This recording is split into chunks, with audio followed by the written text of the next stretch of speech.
নমস্কার বন্ধুরা, আমার ট্রি লাইফ চ্যানেলে সবাইকে স্বাগত। বন্ধুরা, আপনারা সাধারণত ক্ষেত, মাঠ বা বাগিচায় এই ধরনের গাছ দেখে থাকবেন, যাকে সাধারণ গাছ ভেবে আমরা অনেকেই হয়তো তুলে ফেলি। কিন্তু বন্ধুরা, এই গাছে রয়েছে অনেক ঔষধি গুণাগুণ। আজ আমি সেই সম্পর্কেই বলবো। এই গাছটির নাম দুধি গাছ। এর বৈজ্ঞানিক নাম ইউফোবিয়া হিতা। এই গাছটি শ্বাসকষ্ট রোগের রামবাণ হিসাবে কাজ করে, সেই কারণেই একে আস্থামা গাছ বলে। একে বাংলায় কেরই, গুজরাটিতে দোধক, মারাঠিতে মথিনায়দি গাছ বলে। বন্ধুরা, আপনাদের এরিয়ায় কি বলে আমাকে অবশ্যই জানাবেন।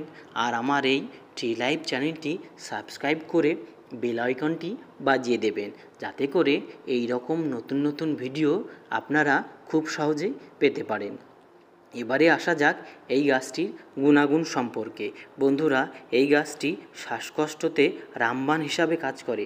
এছাড়া বহুদিনের পুরনো কফ পরিষ্কার করে, যাদের চুলের সমস্যা রয়েছে চুলের সমস্যা ঠিক করে, চর্মরোগের ঔষধ হিসাবেও খুবই কাজ করে।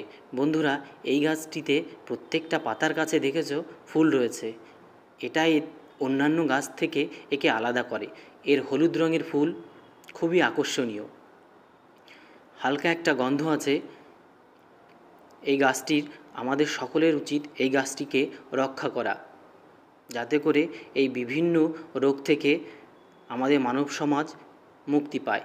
এই দেখো বন্ধুরা, এই গাছে এক ধরনের সাদা রঙের আঠালো রস রয়েছে।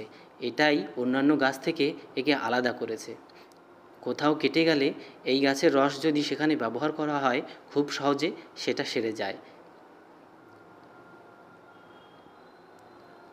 সবাই ভালো থাকবে বন্ধুরা, আর আমার এই চ্যানেলের সঙ্গে সবাই যুক্ত থাকবে।